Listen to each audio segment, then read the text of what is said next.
Hey Dylan. So this is Tuesday Tales. It's the first installment, and I need to reiterate this. I need to explain what it's actually going to be. It's a collection of short stories that I write, um, who may follow the adventures of a certain character, um, in a certain universe. However, I would like to switch it up once in a while, um, but it won't go untold. I guess I guess that's the way I can say it. You'll know when it's something different. So yeah, and now enjoy a Mage's game of tag. Tom McNeely remembers the Great War from the previous decade, giving the United States of America's current decadence. He remembers how magic overtook the machines. The papers kept saying that it was about expansion, and a new form of political warfare was being known as terrorism. But Tom knew it was about magic taking its permanent footing upon the Western world, a testament that magic is always better than machines, until it won't be anymore. That was obvious to Tom. What wasn't obvious was what the politicians were trying to do setting prohibition on alcohol and magical artifacts. The artifacts caused no trouble, and alcohol would be taken by criminals anyways, and distributed. Terrorism didn't make any sense to him. It wasn't that he didn't understand the concept, he just wondered why they bothered to give it some new name. He remembers anarchists and revolutionists in Europe using bombs to fight their wars only a few decades ago. He remembers the Great War himself, having come back from it 2 years prior.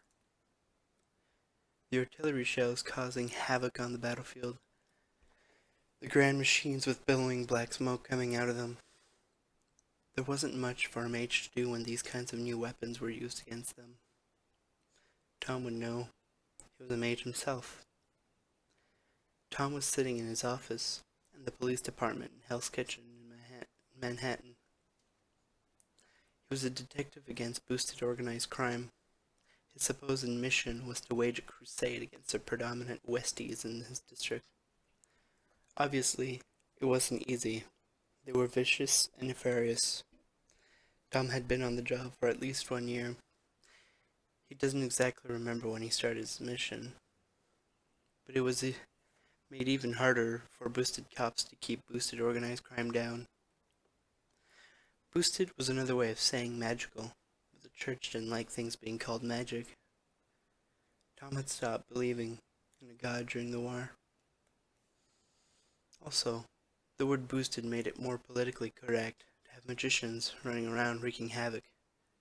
Magicless folk were afraid of magicians, especially the famously insane ones. Although they tried to mock magic as a way of defense with their own versions of magicians. Houdini being their most famous one. Tom stared at the wall of his office. He had a board filled with information of the Westies, a pyramid-like descent of power. The boss at the top and the thugs at the bottom. Soldiers, he thought, they called themselves. Soldiers wouldn't hurt innocent people. But these thugs did. Anything that was in their self-interest, or in the interest of their gang, they would stop at nothing. But if it was something noble, something higher than themselves, they wouldn't even dare to think about it. Although Tom remembered his time in the trenches with his companions, he remembers the brotherhood that created during that time of crisis. He remembers their names, Fred, John, and James. The Yankees, they were nicknamed. Since they had all come from New York, the love of the city and its people brought them together. However, these young men all died for their city, for their country, their freedom to use magic. except for Tom, who felt like holes had been ripped from him, like bullets piercing through his body. He missed his brotherhood, and if anything at all, he could understand that much about the gangs' brotherhood. As Tom pensively sipped at his coffee, there was a knock on the door. "Hey," said a young man that reminded Tom of a younger, less scarred version of himself. He was dressed in a tan trench coat and with a fedora, ready to go out and work. "Hi," Tom acknowledged his presence. "Got something for me?" "Yeah, it just happened. They're getting really cocky, these guys."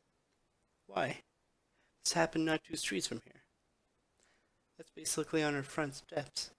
What are we even doing?" said Tom furiously. He knew people were afraid, especially normal people. But if gangsters could commit crimes right next to the police department without any sort of reaction, people would start to get things within their own hands.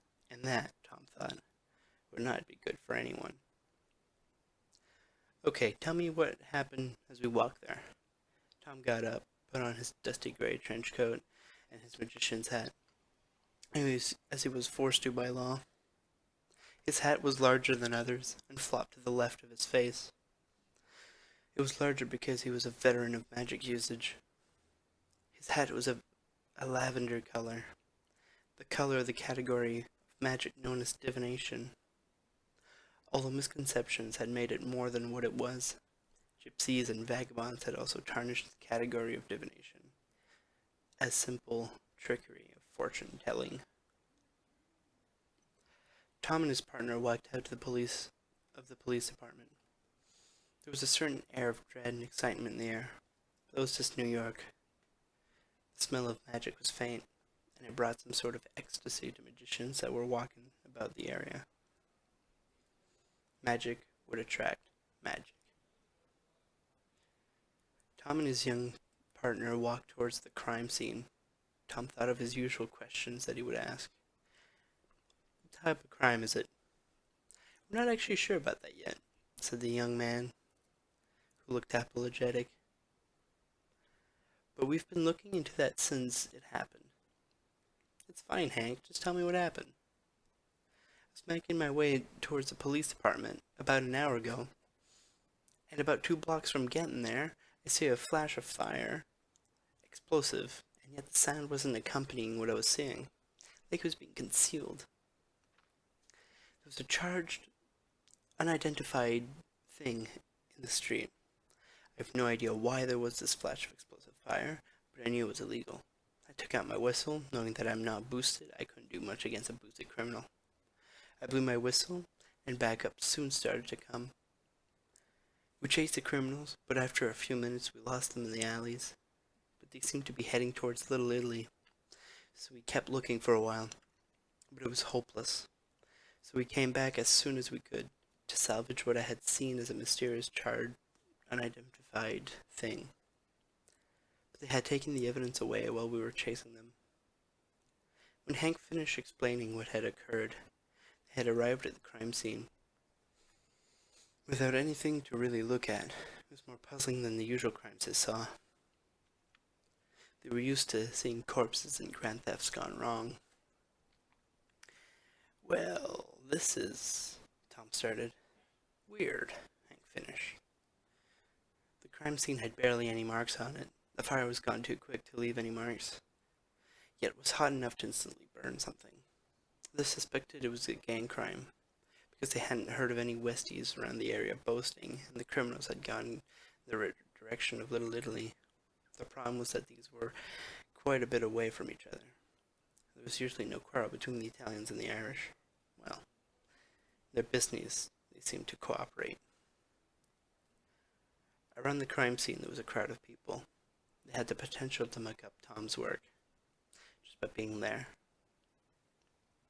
Tom went up to the nearest cop that was securing the crime scene and asked him if he could push the boundaries of the scene. The cop wasn't happy about it, but he didn't anyways. Tom started getting to work.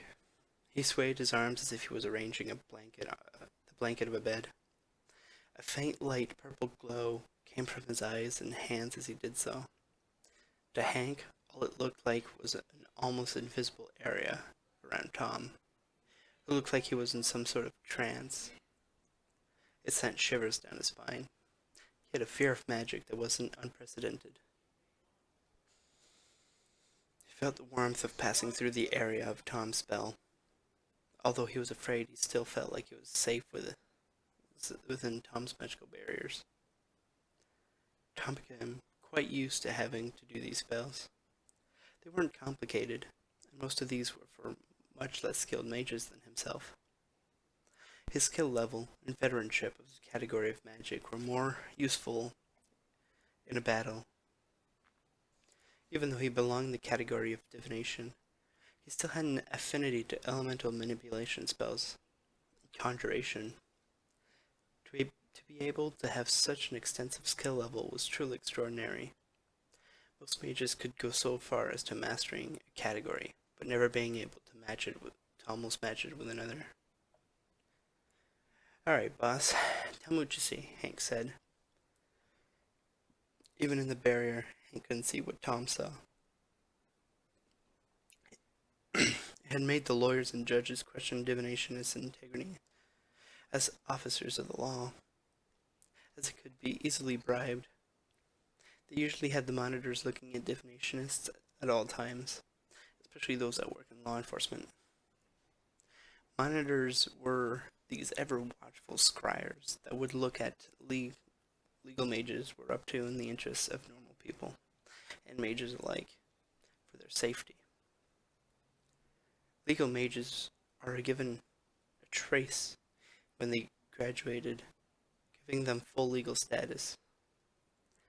"This is unlike anything I've ever seen," Tom said.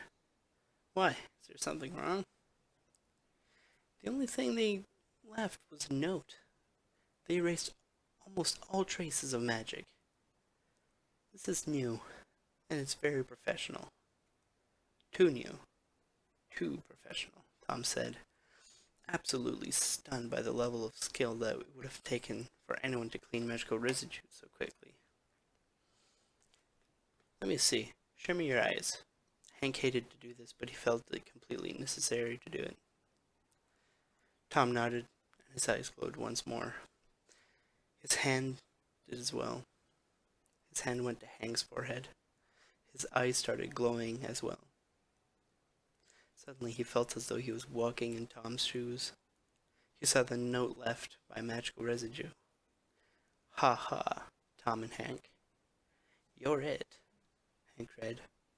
Tom broke the concentration. They shared a worried look. "I think we may be in over our heads here, Hank.